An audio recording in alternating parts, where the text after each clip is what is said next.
두 번째 시간 이어가겠습니다. 함께 나눌 말씀은 야고보서 4장 1절에서 5장 6절 말씀인데 4장 1절에서 5절 말씀 함께 봉독하시겠습니다. 함께 봉독하시겠습니다. 4장 1절에서 5절 말씀입니다. 너희 중에 싸움이 어디로부터 다툼이 어디로부터 나느냐? 너희 지체 중에서 싸우는 정욕으로부터 나는 것이 아니냐? 너희는 욕심을 내어도 얻지 못하여 살인하며 시기하여도 능히 취하지 못함으로 다투고 싸우는도다. 너희가 얻지 못함은 구하지 아니하기 때문이요 구하여도 받지 못함은 정욕으로 쓰려고 잘못 구하기 때문이라. 가늠한 여인들아, 세상과 벗된 것이 하나님과 원수됨을 알지 못하느냐? 그런즉 누구든지 세상과 벗이 되고자 하는 자는 스스로 하나님과 원수되는 것이니라.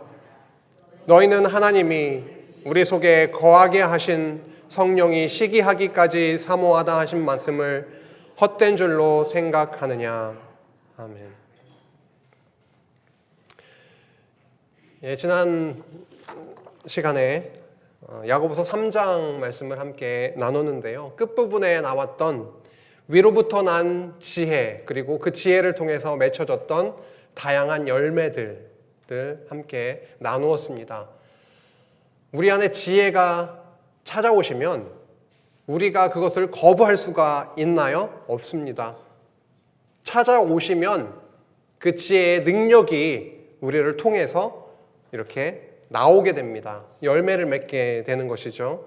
성결하고 화평하고 관용하고 양순하며 긍휼과 선한 열매가 가득하고 편견과 거짓이 없나니. 이제 4장 1절로 이렇게 넘어오게 되면은요, 이제 세속적인 정욕 그리고 세속적인 교만을 질책하고 경고합니다.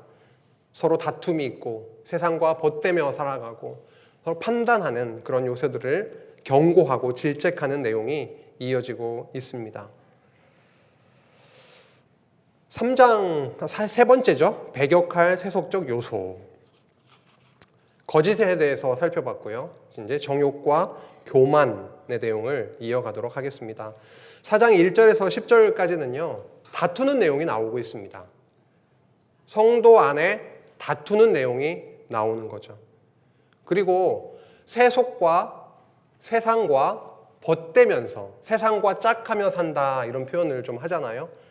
그래서 하나님과 벗이 되고 하나님과 친구가 되고 성령 하나님과 더불어 정말 살아가는 그런 것이 아니라 다투고 하나님보다는 세상을 향해서 그 가치를 따라가고 그 가치를 따라 생각하고 말하고 행동하는 그러한 삶이 될 수 있는 것이죠. 지혜가 우리를 딱 붙들어 주시지 않으면요. 4장 1절부터 이제 시작됩니다. 너희 중에 싸움이 어디로부터 다툼이 어디로부터 나느냐? 너희 지체 중에서 싸우는 정욕으로부터 나는 것이 아니냐라고 합니다. 싸움은 여기 단수로 되어 있죠. 근데 원어 성경에 보면 싸움들 그리고 다툼들 이렇게 되어 있다고 합니다. 되어 있습니다. 저도 확인해 봤는데요. 그래서 굉장히 좀 그 안에 싸움들이 있고 다툼들이 있는데 계속해서 그 안에 많이 있었던 것이죠. 사실 싸움과 다툼이라고 하는 것은 늘상 있긴 하죠. 그런데 우리가 생각을 해보면 그 원인이 어디에서부터 오는가를 생각을 해보면요. 외부에서 어떤 영향이 와서 그런 경우도 있지만 사실 근원적으로 저희가 잘 생각해 보면 그 원인이 어디로부터 자주 나오게 되냐면 우리 안으로부터 나오는 거죠. 내 마음에 안 드니까, 내가 세워놓은 기준에 부합되니까, 자녀들을 양육하면서도 부모가 세워놓은 그 기준에 못 미친다고 생각하니까 자녀에게 자꾸만 쓴소리를 하게 되고 잔소리를 하게 되고, 부모 입장에서는 너 잘 되게 하려고 한다고 하지만 좀 반응을 보면은 자녀들은 괴로워하는 것 같아요. 우리의 그 기준, 그것이 바로 싸움, 다툼으로 연결되게 되는데, 그 기준과 이런 것들을 조금 4장 1절에 나오는 단어로 말해본다면 정욕입니다. 정욕이요. 우리 인간이 기준이 되어서 나의 욕심을 채우기 위해서 추구하는 것, 하나님 중심이 아니라 인간 중심의 욕심, 욕망, 이런 야망, 이런 의미인 것입니다. 너희는 욕심을 내어도 얻지 못하며 살인하며 시기하여도 능히 취하지 못함으로 다투고 싸우는도다라고 합니다. 여기 살인하다, 시기하다, 다투다, 싸우다 이 단어들이 보면은요, 이게 지금 신약 성경은 헬라어로 되어 있잖아요. 헬라어 시제를 보면은 현재 시제, 직설법 현재 시제로 되어 있는데 다 잊으셔도 됩니다. 지속적으로 진행의 상태를 얘기를 하고 있는 겁니다. 이미 완료된 상태를 이야기하고 있는 것이 아니라 그들의 삶 가운데 지속적으로 계속되는 살인과 시기와 다툼과 싸움이 계속해서 있는 것이죠. 욕심을 내도 얻지 못하고 살인하며 시기하여도 취하지 못하는 거죠. 무언가를 욕심내서 가지기를 원하고, 그렇죠? 그런데 그 무엇이 있을 거란 말이죠. 그 무엇이요. 쉽게 얘기하면 돈이 될 수도 있고, 승진이 될 수도 있고, 자녀들이 좋은 학교에 들어가는 것이 될 수도 있고, 건강이 될 수도 있고, 굉장히 다양할 것인데요. 그것을 욕심을 내고 시기하고 막 이렇게 하더라도 얻지 못한다라고 하는데, 그 이유가 나오고 있네요. 노란색으로 되어 있는 부분 있죠? 너희가 얻지 못함은 무엇이라고요? 구하지 아니하기 때문이다 라고 말씀하십니다. 구하지 않는데 주시겠어요? 물론 하나님은 너무 저희들의 상황과 우리의 마음과 생각까지 다 보시고 깨뚫고 계시고 인도해 나가고 계시는 분이시기 때문에 사실 하나님 입장에서는 모든 것들을 다 제공하시고 알아서 인도하시고 주시는 분이시지요. 근데 그 과정을 보면은 하나님이 구하게 하신다는 거죠. 그냥 모든 것을 쏘아 부어주시면 이게 은혜인지 뭔지 모르잖아요. 과정에서 우리의 죄악도 드러나게 하시고 그리스도 앞에 나오게도 하시고 또 우리의 부족함을 느끼게도 하시고 또 하나님께서 채워주시기도 하시고 있는 걸 가져가기도 하시고 다시 주시기도 하시고 정말 그렇습니다. 그 과정에서 하나님이 우리로 하여금 구하게 하시죠. 궁하게 하셔서 구하게 하십니다. 그런데 3절로 넘어가면 또 나오고 있죠. 근데 구하는데 분명히 구했다라는 거죠. 구하면 주시겠다. 근데 구하여도 받지 못하는 경우가 나오고 있네요. 구하여도 받지 못함은 정욕으로 쓰려고 잘못 구하기 때문이라 라고 말씀합니다. 구한다고 다 주면 그게 사랑이 아니죠. 어린아이가 기어다니고 누워있을 때는 그나마 나은데 막 기어다니기 시작하면은 뭐라도 위험한 거 있을까 다 올려놓잖아요. 조금 더 지나서 일어서서 이렇게 짚고 뭐 움직이기 시작하면 더 높이 올려놓고 자라서 만약에 위험한 걸 달라고 했을 때 주는 부모님은 없지 않습니까? 구하여도 받지 못하는 것은 하나님이 자녀인 저희가 구했는데도 저희들에게 주시지 않는 이유는 그게 주어도 저희들의 유익이 없기 때문에 지금은 아니기 때문에 그렇습니다. 그리고 정욕으로 쓰려고 잘못 구하기 때문에 그렇다고 말씀하십니다. 하나님을 배우는 데 유익하고 교회를 세우는 데 유익하고 지체를 돌보는 데 유익하고 나의 신앙에 유익하고 하는 것들을 간절히 사모하게 되고 하나님께 구하게 되면 하나님이 주시나요? 네, 주시죠. 그 때는 좀 다를 수 있습니다. 하나님의 정확한 때가 있기 때문에. 그런데 그 이외의 것, 정욕으로 잘못 쓰려고, 잘못 구하려고 정욕으로 쓰려고 잘못 구하게 되면 하나님께서 주시지 않는다라고 하면서 이런 내용으로 시작을 하고 있습니다.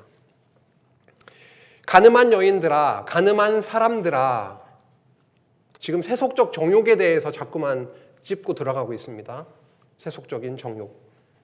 가늠한 여인들아, 가늠한 사람들아, 세상과 벗된 것이 하나님과 원수됨을 알지 못하느냐. 너무 중요한 말씀입니다. 그런즉 누구든지 세상과 벗이 되고자 하는 자는 스스로 하나님과 원수되는 것이니라. 저 이 말씀을 보고 너무 놀랐습니다. 이 말씀을 읽어보지 않은 것이 아니라 과거에도 듣고 읽어봤었죠, 당연히. 근데 이번에 강론 준비를 하면서 하나님과 멀어지는 거, 이 세상의 것을 쫓아가는 거, 그 가치에 함몰되어서 살아가게 되는 거, 이것이 얼마나 무서운지를 다시 한번 생각하게 됐습니다. 하나님을 잊고 나의 욕망과 나의 정욕을 채우는 그 쾌락의 그 즐거움을, 세상적인 즐거움을 채우는 삶으로 살아가는 경우들이 제 안에도 분명히 있고요. 모든 성도님들 중에도 있으실 텐데 그것이 바로 무엇을 의미하냐면 하나님과 멀어지는 것, 하나님과 원수되는 개념이다라는 것을 보면서 이거는 참 굉장히 우리의 성도 삶에 있어서 잊지 않아야 되는 거구나라고 생각하게 됐습니다. 세속주의는 하나님과 멀어지는 거잖아요. 얼마나 위험하고 얼마나 우리에게 고통을 가중시키는 일입니까? 하나님을 잊고 살아가는 것이 순간순간 이 몸에는 뭐 좋은 것처럼 즐거운 것처럼 느껴질지라도 결국은 사망으로, 결국은 영적인 피폐함과 공고함으로 갈 수밖에 없는 것인데, 그래서 참 하나님과 함께 더불어 누리게 되는 그 사귐, 요한일서에 나오는 그 참된 사귐이야말로 세속주의를 배격하고 무너뜨리고 하나님께로 나아가게 하셔서 참 안식, 참 기쁨을 누리게 하는 것이구나. 그래서 여기서 가늠한 여인들아, 가늠한 사람들아, 흩어져 지내고 있는 그 12지파 성도들, 그 성도들은 틀림없이 세상을 향해서 나아가고 물젓고 물들고 살아가고 있었는데 그들을 향해서 딱 일침을 가하는 것은 뭐냐면 그것이 바로 하나님과 원수되는 것이다. 그렇게 경고하고 질책하고 있는 것이죠. 너희는 하나님이 우리 속에 거하게 하신 성령이 시기하기까지, 누가 시기하기까지요?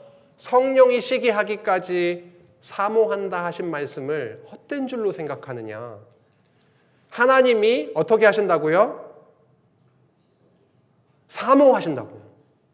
하나님이 사모하시는데 우리 속에 거하게 하신 성령이 시기하기까지 사모하신다라고 하는 겁니다. 하나님이 도대체 얼마나 우리를 사랑하시면 이런 표현을 하시는 걸까요? 너무도 우리를 사랑하시기 때문에 이렇게 표현하고 있습니다. 그러나 이렇게 넘어가고 있네요. 그러나 더욱 큰 은혜를 주시나니 그러므로 일러스되 하나님이 교만한 자를 물리치시고 겸손한 자에게 은혜를 주신다 하였느니라. 더 큰 은혜를 주시나니, 이미 하나님께서 우리 안에 함께 하셔서 하나님의 자녀로 삼아주신 것도 너무도 큰 은혜이지요. 그렇죠? 그거야말로 너무도 큰 은혜입니다. 그러나 과정에서 빗나가는 경우들이 있잖아요. 과정에서 세속을 추구하고 하나님을 잊고 살아가기도 하고 하는 실수와 그런 죄악된 모습들이 성도 안에 분명히 있는데요. 하나님은 어떠하신 분이십니까? 질투의 하나님이시죠. 아까 질투하신다. 정말 질투의 하나님이신데 그 하나님이 질투하셔서 심판하기 시작하시면 정말 막을 수가 없잖아요. 그런데 우리는 너무 죄악된 자들이죠.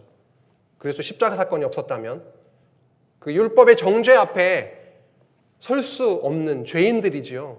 그런데 하나님께서 그러함에도 불구하고 언약의 신실하심으로 우리를 용서하시고 하나님의 자녀로 삼아주셨는데, 그러할지라도 은혜를 베푸시는 하나님을 여기 강조하고 있습니다. 4장 6절, 그러나 너희가 세상과 짝하고 벗된 그런 삶을 살아가게 되는 경우가 있지만, 그러나 더욱 큰 은혜를 주시나니 그러므로 일러스되 하나님이 교만한 자를 물리치시고 겸손한 자에게 은혜를 주신다 하였느니라. 겸손은 우리가 만들어내는 그런 덕목이 아니죠. 겸손은 우리 안에 하나님께서 주시는 선물입니다. 믿음도 선물이고 겸손도 선물이고, 아까 나왔던 하늘로부터 주시는 그 은혜의, 그 지혜의 그 열매들도 선물이지요. 하나님께서 겸손하게 하셔서 교만한 자의 삶에서 겸손한 자의 삶으로 인도하셔서 결국은 은혜를 베푸시는 하나님에 대해서 야고보 4장 6절은 말씀하고 있습니다. 4장 6절이 굉장히 중요한데요. 좀 더 이어나가 보겠습니다. 그런즉 너희는 하나님께 복종할지어다. 마귀를 대적하라. 그리하면 너희를 피하리라 라고 합니다. 하나님께서 복종하라 라고 이렇게 말씀하고 있네요.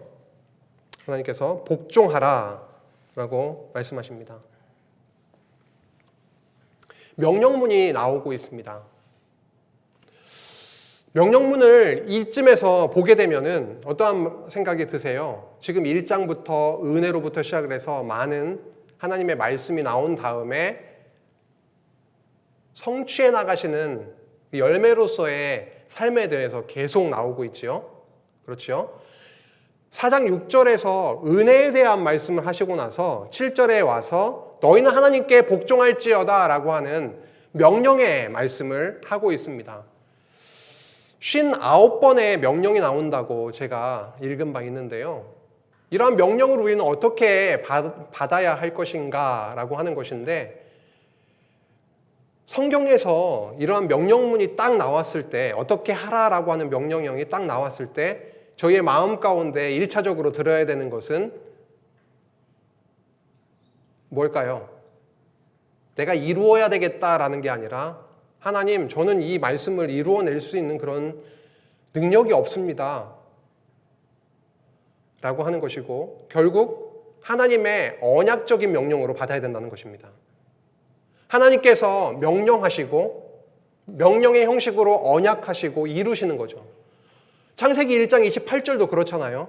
그렇죠? 하나님 나라를 자손, 땅, 통치의 요소로 분명히 이루어주겠다. 뭐라 그랬죠?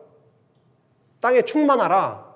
그리고 생육 번성하라. 땅에 충만하라. 그리고 정복 다스리라. 이렇게 명령형으로 하셨지만 결국은 이것이 하나님께서 앞으로 이루어 주실 언약으로 저희들 알게 되었고, 그 언약대로 이루어 가시잖아요. 결국은 하나님께서 명령하시고 이루어 가시는 것처럼 신약에 와서도 성도들에게 이것처럼요, 너희는 하나님께 복종할지니라 라고 명령하시는 하나님의 명령 앞에 저희는 너무도 무능한 자입니다. 명령하신 주께서 우리 안에 역사하셔서 이 말씀을 이루어 주시기를 원합니다. 그렇게 가는 거죠. 이렇게 될 때에 이렇게 하기 위해서 이렇게 봐야 됩니다가 아니라, 이렇게 될 때에 결국은 저희가 우리의 삶 가운데 살아가면서 하나님께 복종하는 순종의 삶이 나왔을 때, 하나님 이렇게 제가 할 만큼 하잖아요. 이게 아니라 저는 정말 복종할 수 없는 자인데 하나님께서 복종케 하셨습니다. 순종케 하셨습니다. 그런 감사의 찬송이 나오게 되는 거죠. 지금 4장에 보면은요, 여러 가지 명령의 말씀이 많이 나오고 있습니다. 뒤에 나오는 형제들아 서로 비방하지 말라. 이렇게 나오기도 하고요. 뒤에 이제 명령의 말씀들이 오늘 함께 보면서 나오게 될 텐데, 그것은 바로 앞에 나오는 4장 6절에 나오는 은혜가 딱 포진하고 있다라고 하는 것입니다. 좁게 보면은 4장 6절과 7절을 넘어가면서 그렇게 설명이 가능하고요. 야고보서를 더 넓혀가지고 야고보서를 크게 보자면, 전체로 보자면 1장에 나왔던 지혜, 그리고 마음에 심어진 말씀, 자유롭게 하는 온전한 율법, 그리고 자유의 율법도 나오고 있지 않습니까? 그리고 야고보서는 끝장에 5장에 가면은요, 기도와 찬송으로 나오고 있습니다. 결국은 전체의 흐름으로 보았을 때에 무언가 인간이 노력해서 이루어라 라고 하는 말씀이 아니라 내가 지혜를 줄 거고, 그리고 그 말씀을 마음에 심어 주실 것이고 그 말씀의 능력으로 이루어 주시겠다라고 하는 것이지요. 그래서 좀 설명이 길었지만 4장 6절에 나오는 것처럼 그런즉 그 은혜가, 더 큰 은혜가 있은즉, 한번 언약하시면 이루시는 그 신실하신 은혜가 있은즉 너희는 하나님께 복종할지어다. 마귀를 대적하라. 그리하면 너희를 피하리라. 하나님께 복종하게 됨이 마귀를 대적함이죠. 하나님께 복종하게 되는 그 사람 앞에 아무리 마귀가 틈을 찾고 들어오려고 할지라도 찾을 수가 없지요. 마귀는 어떻게 되나요? 피해 갈 수밖에 없습니다. 하나님을 가까이 하라. 무거운 벽돌이 얹어지고 있습니까? 아니요. 우리 안에 심어주신 그 능력의 말씀, 그 심어주신 율법의 말씀이 우리로 하여금 죄인임을 깨닫게 해주시고, 그리고 은혜되게 하시는 과정을 통해서 너무도 감사합니다. 책망과 정죄만이 아니라 구약에는 성전으로, 신약에는 그리스도 십자가로 그렇게 우리의 죄를 사하시고 베풀어 주신 그 크신 은혜가 있습니다 라고 하는 걸 저희가 깨닫게 되니까, 아니 그 큰 은혜를 주신 하나님께 가까이 가기를 원하지 멀어지기를 원하지 않잖아요. 그렇죠? 저는 하나님께 더 가까이 가기를 원합니다. 우리 모두가 소망하는 말씀이죠. 하나님을 가까이 하라 라고 하는 명령 앞에, 그 언약 앞에 아멘, 우리가 할 일은 아멘, 이루어 주시옵소서. 우리 안에 지혜를 꽉 들어차게 담아주셔서 그 말씀의 능력으로 이루어 주시옵소서. 하나님을 가까이 하라. 그리하면 너희를 가까이 하시리라. 너희들이 이렇게 하면 내가 이렇게 해주리라. 이렇게 표면적으로 들리지만 내가 말씀의 능력으로 너희로 하여금 가까이 하게 하겠다. 가까이 하라. 죄인들아 손을 깨끗이 하라. 두 마음을 품은 자들아 마음을 성결하게 하라. 아까 하늘로부터 주신 그 지혜의 열매들을 함께 조목조목 살펴봤잖아요. 얼마나 순결하게 되나요? 성결하게 되나요?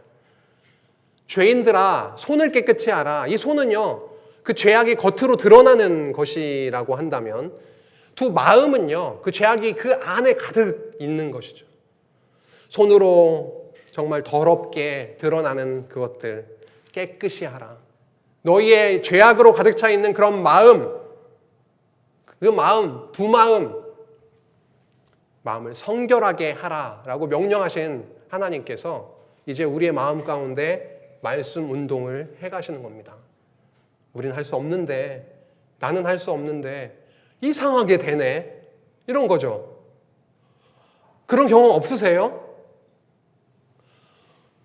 있으실 건데요. 진짜 안 되는데, 난 어제까지 잘 안 됐는데 오늘은 되네, 되네, 이런 경험들을 저희가 참 지속적으로 해나가게 하시면 너무 좋겠습니다. 슬퍼하며 애통하며 울지어다. 슬퍼하고 애통하는 것을, 우는 것을 좋아할 사람은 없습니다. 그런데 꼭 슬퍼하고 애통할 때 애통해야 하는 일이 있지요. 여기 보니까 너희 웃음을 애통으로, 너희 즐거움을 근심으로 바꿀지어다 라고 말씀합니다. 즐거움과 웃음이라고 하는 단어가 여기서는 긍정적으로 표현되어 있는 말이 아닙니다. 인간의 그런 하나님께 나아가는 마음이 아니라 이 세상에서 세속주의에 흠뻑 빠져서 정말 흥청망청 흔들리고 그 안에서 하나님을 잊은 채로 하하하하 웃고 즐겁다 지내는 그런 모습. 그것이 아니라 그게 바로 진리의 빛이 비추어져서 저 하늘의 지혜가 담겨짐으로 인해서 이제는 근심으로 바꾸어지길 원한다. 이것이 죄이구나. 세상과 짝하고 세상으로 향해 나아가는 것이 하나님과 원수가 되는 것이구나. 우리의 영혼이 고갈되어 가고 어려워지는 길이구나 라고 하는 것을 진심으로 깊게 깨닫게 되면 이 마음 가운데 하하하하 그것이 아니라 뭐 어떻게 되는 거나요? 진심으로 슬퍼하게 되죠. 그렇죠? 진심으로 애통하게 됩니다. 구약의 성도들이 나라가 어려워지고 힘들어지고 전쟁이 일어나고 고통 가운데 있을 때에 성전으로 나아가서 죄를 뒤집어 쓰고 애통하고 기도하게 되죠. 죄악을 깨달았을 때. 우리의 참 기쁨은 따로 있지요. 이렇게 육신적으로 쾌락을 추구하고 즐겁고 이런 웃음과 그런 정말 가벼운 그런 즐거움이 아니라 참 지혜가 주시는 정말 깊고 무겁고 정말 의미 깊고 그러한 즐거움과 웃음으로 나아가게 하시기 위해서 우리 안에 근심케 하시고 진짜 근심케 하시고 이것이 맞는 길인가? 이게 정상적인 길인가? 하나님과 멀어지는 길이 아닌가? 슬퍼하고 애통하며 울게 되는 거죠. 그것을 얘기합니다. 지금 너희들이 세속주의 가운데 웃고 즐거워하고 있지 않느냐? 정말 하나님 앞에 슬퍼하라. 애통하며 울어라. 라고 그렇게 질책하고 있습니다. 주 앞에 낮추라. 그리하면 주께서 너희를 높이시리라. 하나님을 알게 되면은 저희의 수준을 딱 알게 되죠. 그러니까 하나님이 어떠하신 분이신, 그 광대하신 분이신지를 알게 되면 이 먼지와도 같은 저희들의 그 상태를 알게 되기 때문에 이 세상 지구와 저희만 비교해도 이건 비교할 수가 없는 건데요. 주 앞에서 어떻게 높일 수가 있나요? 가능한가요, 그게? 납작 엎드리게 되죠. 주 앞에 낮아질 수밖에 없습니다. 그 거대한 웅장함 앞에 정말 낮출 수밖에 없게 되는 거죠. 이게 주 앞에 낮추라! 이렇게 명령해서 될 일이 아니라 정말 우리 안에 찾아오신 성령께서 그리스도의 영께서 우리로 하여금 주 앞에 낮추어지게 하시죠. 낮출 것도 없죠, 사실은. 그렇죠? 그냥 제자리를 찾게 우리가 어떤 존재인지를 알게 하시죠. 그리하면 주께서 너희를 높여주시리라. 정말 놀라운 말씀입니다. 높아질 것도 없는데 사실 저희는 그러한 존재도 아니고요. 그런데 하나님은 우리를 위해서 독생자 예수 그리스도, 독생자를 보내셔서 죽음에 이르시기까지 그 큰 대가를 지불하심으로 우리를 아들로 삼아주셨죠. 자녀로 삼아주셨습니다. 그래서 저희는 부요한 자가 되었습니다. 높여주셨어요. 저 하찮은 그런 존재에서 하나님의 아들, 자녀로 높여주셨습니다. 4장 이제 두 번째 부분입니다. 교만에 대해서 경계를 하고 있습니다. 지금까지는 정욕에 대해서 지금 경계를 했던 것이죠. 세상과 벗대는 이런 주제를 통해서. 그 다음에 세속적 교만을 경계합니다. 얼마나 교만한 자들인 줄 아느냐라고 하는 것이죠. 참 교만하죠. 저희도 생각해 보면 비판하고 판단하고 이런 주제들이 나오고요. 얼마나 하나님 앞에 교만합니까? 어쨌든 본문을 통해서 확인해 보겠습니다. 그리고 뒷부분에 가면 뭐뭐 하리라, 내가 이렇게 계획해서 하리라 라고 하는 내용이 나오고 있는데요. 그게 바로 얼마나 교만한 것인지를 뒤에 본문 통해서 확인하겠습니다. 4장 11절입니다. 형제들아 서로 비방하지 말라. 형제를 비방하는 자나 형제를 판단하는 자는 곧 율법을 비방하고 율법을 판단하는 것이라. 내가 만일 율법을 판단하면 율법의 준행자가 아니요 재판관이로다 라고 합니다. 형제들아, 형제가 좀 강조되고 있네요. 비방하지 말라, 판단하지 말라라고 하는 것인데요. 우리 얼마나 잘하고 있는 겁니까? 거의 전문가죠, 저희는. 정말 빠르죠. 판단하고 비방하고 비판하는 것에는 빛의 속도로 저희들 살고 있습니다. 형제들아 서로 비방하지 말라. 형제를 비방하는 자나 형제를 판단하는 자는 곧 율법을 비방하고 율법을 판단하는 것이라. 법에 근거해서 이렇고 저렇고를 판단하는 자는 재판관이 하는 일이잖아요. 그렇죠? 근데 재판관도 아닌 너희가 왜 비판하고 판단하고 있느냐? 왜 너희 기준으로 그렇게 하고 있느냐라고 질책을 하고 있습니다. 입법자와 재판관은 오직 한 분이시다. 우리 하나님만이 재판관이시요 입법자이시다. 여호와께서 이스라엘 백성들에게 모세 율법, 통치 언약을 주셨잖아요. 그 율법의 언약을 주시고 나서 그거에 준해서 옳고 그름을 공의와 사랑으로 통치해 나가시잖아요. 그 기준자가 바로 입법자도 그렇고 재판하는 분, 딱 여호와 하나님이신데 왜 너희들 그걸 착각을 하고 너희들이 그 일을 하고 있느냐? 하나님은 능히 구원하시기도 하시며 멸하기도 하시느니라. 너는 누구에게 이웃을 판단하느냐?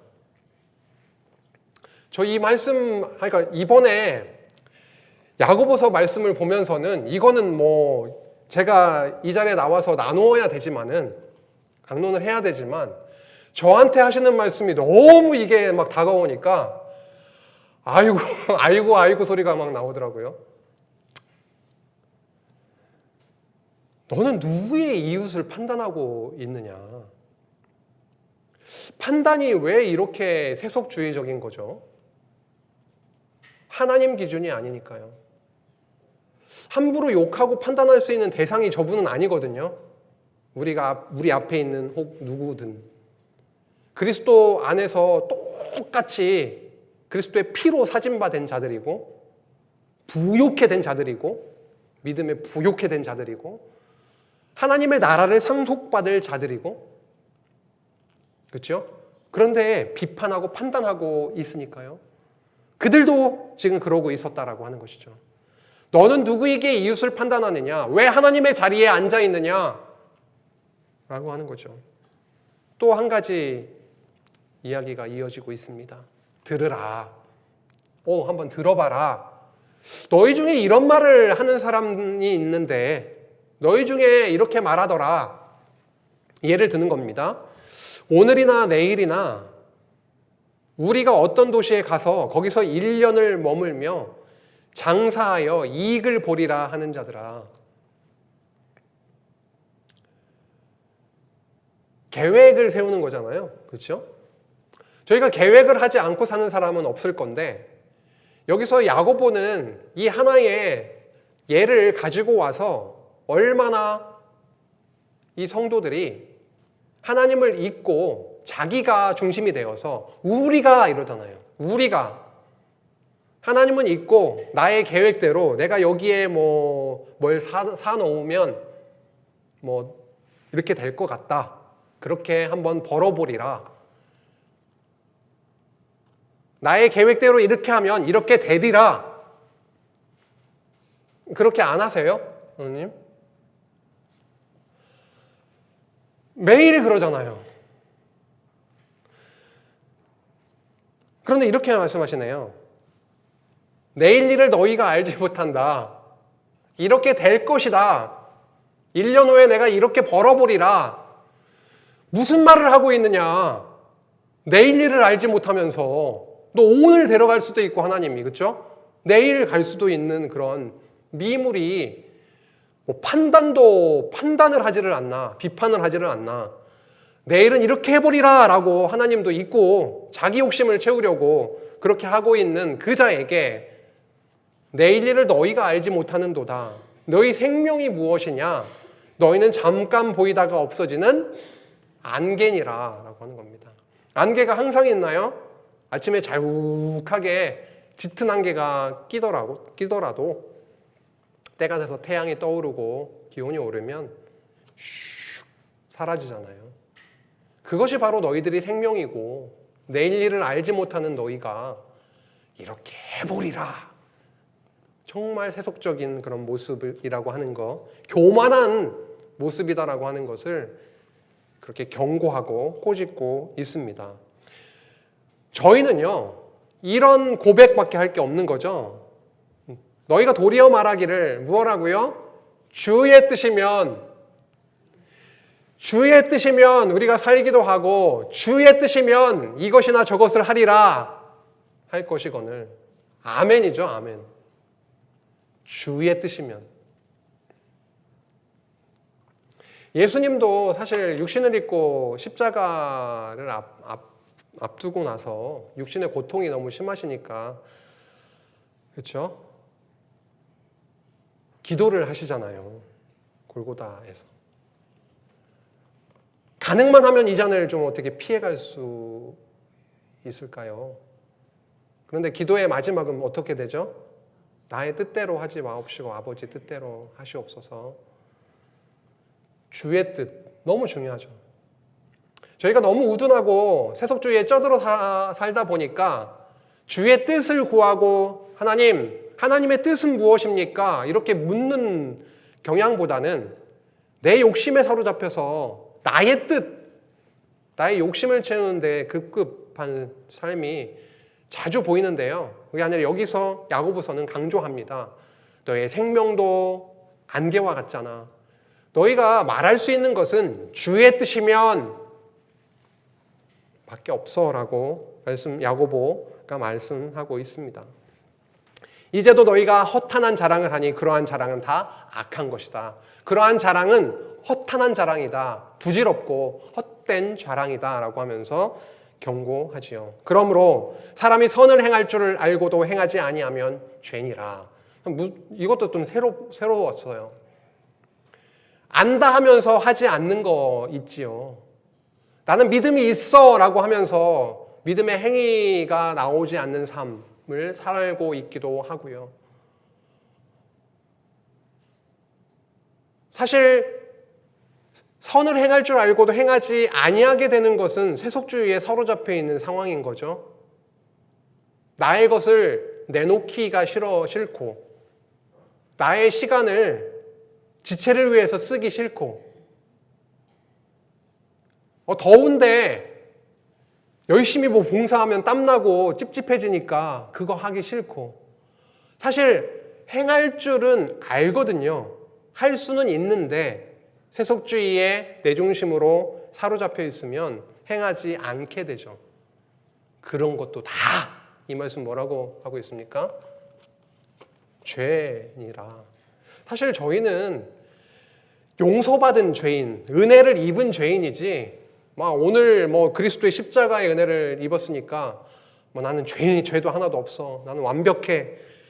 성결해 이런 게 아니라 정말 매일매일의 삶 가운데 우리가 얼마나 부족하고 죄악된 자들인지를 조목조목 이런 말씀에 비추어서 그렇구나. 은혜가 필요한 자구나. 그러함에도 불구하고 은혜를 베풀어 주셨구나.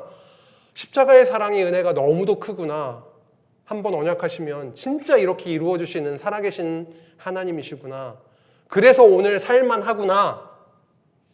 죄인임에도 불구하고 아무 능력 없는 자임에도 불구하고 안개와 같이 사라질 수밖에 없는 존재들임에도 불구하고 그래도 살만하구나 한 이유는 그러함에도 불구하고 은혜를 베풀어 주시는 하나님이 계시니까요. 또 한 가지 마지막 이야기를 하면서 맞춥니다. 부자들에 대한 말씀을 합니다. 들으라, 또 들으라 그러죠. 부한 자들아 너희에게 임할 고생으로 말미암아 울고 통곡하라. 뭔가 좀 끝날을 바라보면서, 조금 어려운 말로는 종말론적인 어떤 그런 냄새도 좀 나면서, 너희들에게 앞으로 있을 그 고생으로 말미암아 울고 통곡하라 이 부자들아 라고 하는 겁니다. 여기서 부자는 아예 믿지 않는 이방인 부자일 수도 있고요. 여기서 구체적으로 밝히고 있지 않기 때문에. 그리고 흩어져 있는 유대인이면서 부자인 자들, 그리스도를 안다라고 이렇게 말만 많이 하는 거에 대해서 지금 야고보가 많이 질책하고 있는데, 말만 이렇게 하지 실제로 그리스도 앞에 이렇게 겸손한 자로 나오지 못하고 있는 자일 수 있습니다. 그리고 또 한 가지 영적으로 말씀드리자면 이 부한 자들이죠. 영적으로는 굉장히 피폐하고 여호와 하나님 그리고 예수 그리스도를 알지 못하면서 나는 부자다라고 착각하고 있는 껍데기 부자들, 그렇게 생각을 하시고 한번 읽어볼까요? 들으라 부한 자들아 너희에게 임할 고생으로 말미암아 울고 통곡하라. 너희 재물은 썩었고 너희 옷은 좀 먹었으며. 옷이 썩고 재물이 썩었다. 옷은 좀 먹고 재물은 썩었다. 재물이 썩으려면 어떻게 돼야 되죠? 바로바로 쓰고 먹고 하면 썩나요? 아니요, 쌓아놓는다라는 거죠. 그렇죠? 재물을 많이 쌓아놓고 옷도 입고 세탁하고 누구 주고 뭐 나누고 이러면은 좀 먹을 일이 없을 텐데, 우리 좀약 요즘 잘 안 쓰지만 저희 시골에 보면 옷장에 좀약 어머니가 이렇게 걸어놓으시고 놓잖아요. 어디에 잘 보관해 놓는 거죠. 그런 의미죠. 뭔가 나누어지고 쓰여지고 이런 거보다는 재물을 쌓아놓고 그리고 옷도 이렇게 좀 먹을 정도로 그러한 것이고, 너희 금과 은은 녹이스럽고 이 녹이 너희에게 증거가 되며 불같이 너희 살을 먹으리라. 너희가 말세에 재물을 쌓았도다. 물질과 돈이 나쁘다 이런 말을 지금 하고 있는 것이 아니라, 하나님은 완전히 있고 돈과 재물, 금, 은, 나를 치장하는 옷 이런 것들에 의미를 두고 그것을 남을 위해 나누고 이러한 것이 아니라 나를 위해서 세속주의적인 그런 생각으로, 마음으로 다 쌓아놓고 옆에서 지금 나그네와 어려운 지체들이 있어서 힘들고 고통당하고 있어도 나의 재물은 쌓여가고 있고 그런 겁니다. 너희가 말세에 재물을 쌓았도다 라고 하는 거죠. 이러다가 예수님 오시면 어떻게 되는 거예요? 이러다 아이고 이렇게 일찍 오실 줄 알았으면 다 퍼서 그냥 지체들 나눠주고 할 텐데, 교회를 위해서 봉사했을 텐데. 보라 너희 밭에서 추수한 품꾼에게 주지 아니한 싹시 소리 지르며 그 추수한 자의 우는 소리가 만군의 주의 귀에 들렸느니라. 만군의 주께서 그 어려운 자들이 일을 했는데 삭슬 주지 않는 거예요. 누가요? 부자들이요. 그러면 여호와 하나님께, 만군의 주께 막 울부짖을 거 아니겠어요? 너무 힘듭니다. 삭슬 주지 않네요. 배고픕니다. 저 부자들을 좀 어떻게 해주세요. 그 추수한 자의 우는 소리가 그 일꾼들의, 어려운 가난한 자들의, 고통 가운데 있는 자들의 그 소리가 만군의 주의 귀에 들렸느니라. 너희가 땅에서 사치하고 방종하여 살육의 날에 너희 마음을 살찌게 하였도다. 마음이 살찌는 것이 맥락에 따라서 달리 읽힙니다. 우리의 마음은 살찌고 넉넉하고 좋지요. 하지만 여기 야고보서 5장의 맥락에서는 사치하고 방종하여 살육의 날에 너희 마음을 살찌게 했다. 마음이 살찌면 그것으로 만족하겠죠? 육신적으로. 그럼 뭔가 다른 것을 원하지도 않고 할 겁니다. 그냥 그 누림에 그냥 만족해 하면서 있을 거예요. 그런데 사실은 예수님께서 소위 팔복에 대해서 말씀을 하시면서 심령, 그 마음이 가난한 자는 복이 있나니 그들이 천국을 얻게 된다 말씀하셨습니다. 사실 마음이 가난한 것이 하나님 앞에서는 정말 하나님만 구하게, 하나님 나는 너무 가난합니다. 나의 마음이 너무 지금 힘들고 가난합니다. 이 이 부족함을 그리스도로 하나님의 은혜로 채워 주옵소서. 마음이 가난해야 될 텐데 사실 이 부자들은요 마음을 살찌게 했다라고 하고 있습니다. 너희는 의인을 정죄하고 죽였으나 그는 너희에게 대항하지 아니하였느니라. 많은 그때 당시에 그 어려운 자, 하나님의 자녀를 정죄하고 고통 가운데 있게 했던 그들의 세속적인 교만에 대해서 굉장히 꼬집고 있죠. 영적으로는 예수님께서 이 땅에 오셨을 때에 정말 죄인인데요. 눈먼 소경임에도 불구하고 우리는 본다. 우리는 율법을 잘 행하고 있다. 율법의 행함으로 우리는 의로워졌다라고 착각하고 있는 바리새인 서기관들, 사두개인들 많이 있었는데요. 그들이 예수 그리스도를 십자가에 못 박고 정죄하고 못 박았을 때 예수님은 아무 소리 아니하시고 그 십자가에 오르셨던 십자가 사건으로 우리에게 참 소망과 하나님의 나라, 그 영원한 생명을 주셨던 것 또한 연결되고 있네요. 세속적인 교만을 경고한 그 내용이 이제 5장 6절까지 해서 마무리되고 있습니다. 오늘 이렇게 함께 나누었습니다. 전체적인 흐름을 잠시 보면은요, 결국은 세속적인 정욕을, 거짓을 경계하고 정욕을 경계했습니다. 그리고 교만을 경계하는 내용이 쭉 저희들이 함께 나누어 봤습니다.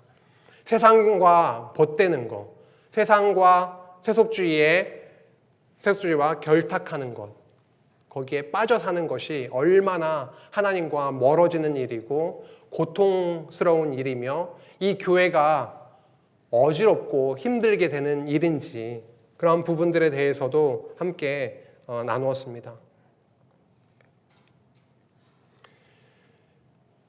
뭐뭐 하리라 라고 하는 것, 세속의 무언 가치를 쫓아가는 것, 그것이 우리에게 얼마나 부질없고 허탄한 자랑인지도 함께 나누었습니다.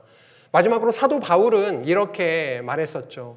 예수 그리스도를 만난 이후에 그리스도가 너무도 가치롭고 인생의 전부이고 어떠한 것으로 바꿀 수 없는 분이심을 확인하고 깨닫고 나서 바울이 누릴 게 굉장히 많았던 자임에도 불구하고 모든 것들을 뭘로 여겼지요? 배설물로 여기고 당당하게 내려놓고 세속주의적 관점에서 보면 참 멍청한 일이지요. 지위로 보나 가진 것으로 보나 학식으로 보나 정말 이 세상에서 떵떵거리고 살 수 있는 자가 그리스도 참 지혜자 되신 그리스도를 만난 이후에는 그것이 너무도 허탄하고 그것으로 채울 수 없는 것이기에 가치 없고 똥과 같은 것이기에 배설물이기에 당당하게 다 포기하고 내려놓고 그리스도 안에서 발견되기를 원한다. 그리스도가 나에게 있어서 최고의 가치다 라고 하는 고백을 한 바가 있습니다.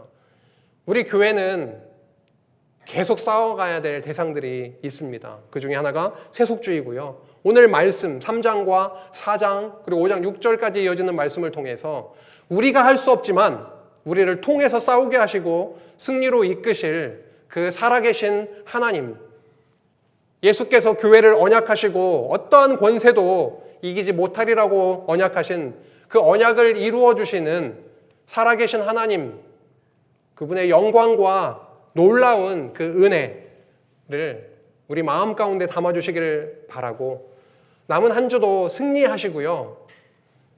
남은 한 주 동안 야고보서를 한 번 더 읽으시면 정말 더 큰 은혜가 저희 안에 있을 줄 믿습니다. 기도하시겠습니다. 하나님 아버지 감사합니다. 저희는 너무도 부족하고 이 세상 것들을 너무도 사랑하고 쫓아가는 경우들이 참 많습니다. 하나님 우리의 마음을, 우리의 몸을, 우리의 생각을 처복종시켜 주시고 예수 그리스도를 가장 큰 가치로 삼고 하나님을 사랑하고 지체를 사랑하는 최고의 법이 우리의 삶 가운데 결실로 맺혀질 수 있도록 주님 인도하여 주시옵소서. 참 하늘로부터 주시는 그 은혜와 그 지혜가 우리 안에 풍성하게 있기를 간절히 소망하고 간구하며 예수님의 이름으로 기도했습니다. 아멘.